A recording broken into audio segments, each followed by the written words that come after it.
આપણે ઘરે સ્નાન કરીએ ને તો ઘરે સ્નાન કરીએ એના કરતા નદીમાં સ્નાન કરો તો એનું મહત્વ વિશેષ છે, વધારે તમને સારું ફળ મળે. નદીમાં સ્નાન કરીએ એમના કરતા ત્રિવેણીમાં જ્યાં 3 નદીનો સંગમ ભેગો થતો હોય એમાં સ્નાન કરો તો તમને વિશેષ ફળની પ્રાપ્તિ થાય. ત્રિવેણી સંગમ કરતા જ્યાં તીર્થ નદી હોય, ગંગા, યમુના, સરસ્વતી, ગોદાવરી, પયોષિણી, નર્મદા, ચંદ્રભાગા આવી નદીની અંદર તમે સ્નાન કરો ને તો એનું વિશેષ મહત્વ હોય. અને એમાં પણ જ્યાં 3 મહાન નદીનો સંગમ થાય કે જ્યાં ગંગા, યમુના અને સરસ્વતી 3 નદીનો સંગમ થતો હોય ને તો એને તીર્થ ન કહેવાય, એને તીર્થનો રાજા કહેવાય. એટલે એનું નામ છે તીર્થરાજ પ્રયાગ. તો ભાગવતની અંદર પણ બધી નદીઓનો સંગમ થાય છે, કારણ કે આપણી આ ભાગવતની રચના, ભાગવત લખાયું છે સરસ્વતી નદીના કિનારે. વેદવ્યાસજી મહારાજે સરસ્વતી નદીના કિનારે ભાગવત લખેલું છે. ગંગાજીના કિનારે સુખદેવજી મહારાજે પરીક્ષિત રાજાને ગંગા કિનારે આ ભાગવતની કથા કઈ સંભળાવે છે. એટલે ગંગાજી પણ છે, પણ આ ભાગવતની કથાની અંદર વર્ણન બધું છે યમુના કિનારાનું. ભગવાન કૃષ્ણ યમુના કિનારે જે બધી લીલા કરીને ત્યાંનું બધું વર્ણન છે. એટલે આ ભાગવતની અંદર ગંગા, યમુના અને સરસ્વતી આમ ત્રિવેણી સંગમ છે. 3 નદીઓનો સંગમ થાય છે. તો એ ત્રિવેણી સંગમની અંદર અને જ્યાં ભાગવતજી વિરાજમાન હોય ત્યાં તમામ દેવતાઓની હાજરી હોય. બધા વેદ આવે, બધા પર્વતો આવે. ગિરનાર, ગિરિરાજની પરિક્રમા કરવા જઈ શકાય તો સારી બાબત છે, પણ કદાચ માની લો ન જઈ શકીએ ને, 7 દિવસ સુધી બધા તીર્થો અહીંયા પધારે છે. તો 7 દિવસ સુધી આ કથારૂપી ગંગાની અંદર આપણે સૌએ ડૂબકી લગાવવાની છે. તો એ ભાગવતની કથાની અંદર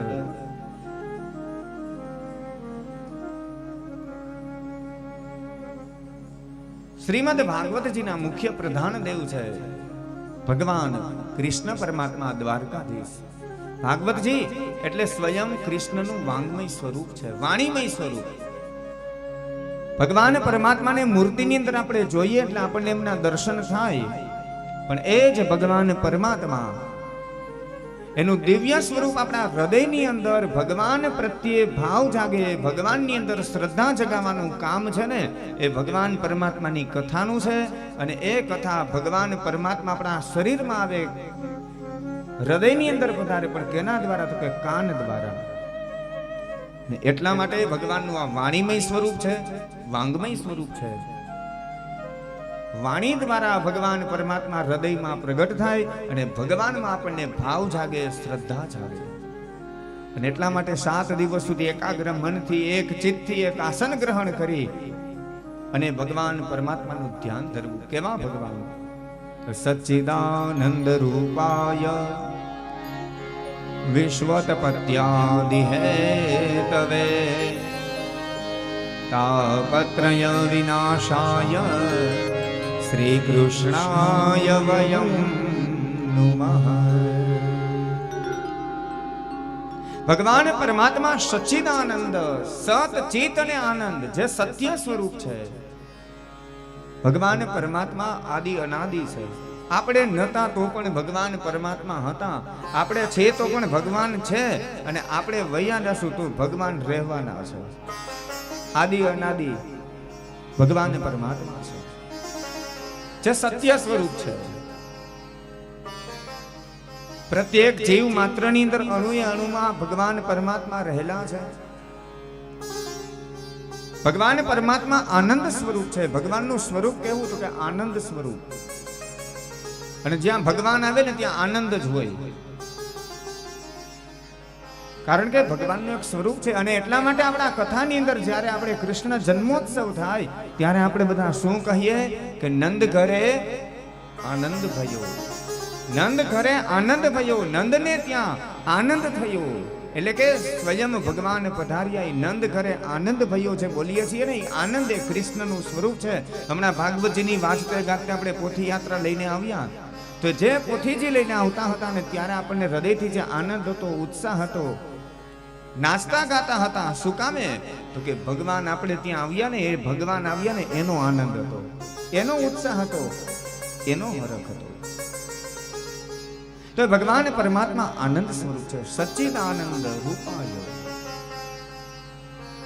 ભગવાન પરમાત્મા ધરાતલ ઉપર અવતાર ધારણ કરે, વિશ્વની ઉત્પત્તિ કરે, વિશ્વોત્પત્ત્યાદિ હેતવે. અને ભગવાન પરમાત્માનું કાર્ય શું છે? તાપત્રય વિનાશાય શ્રી કૃષ્ણાય વયમ નમઃ. ભગવાન પરમાત્માનું મુખ્ય કાર્ય છે તાપત્રય, ત્રણ પ્રકારના તાપ. આપણા જીવનની અંદર આપણે ત્રણ પ્રકારથી દુખી હોય, આધિ દૈવિક, આધિ ભૌતિક, આધ્યાત્મિક.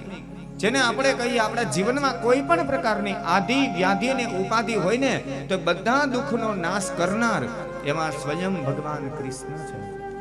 અને એવા ભગવાન કૃષ્ણ પરમાત્માને શ્રી કૃષ્ણાય વયમ નમઃ, અમે બધા સાથે મળી અને એમાં કૃષ્ણને અમે વંદન કરીએ. માત્ર કૃષ્ણને નહીં પણ રાધા સહિત અમે શ્રી કૃષ્ણને વંદન કરીએ.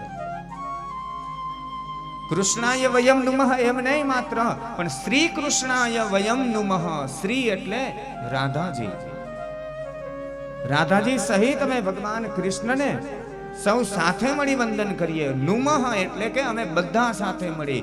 માત્ર એવું નહીં કે કથા વાંચનાર ખાલી ભગવાનને વંદન કરે એમ નહીં, કથા કરાવનાર યજમાન માત્ર ખાલી ભગવાનને વંદન કરે છે એવું પણ નહીં, માત્ર ખાલી સાંભળનાર ભગવાનને નમસ્કાર કરે છે એવું પણ નહીં, પણ બધા સૌ સાથે મળી અને અમે ભગવાન કૃષ્ણને વંદન કરીએ. શ્રી કૃષ્ણાય વયમ નમઃ.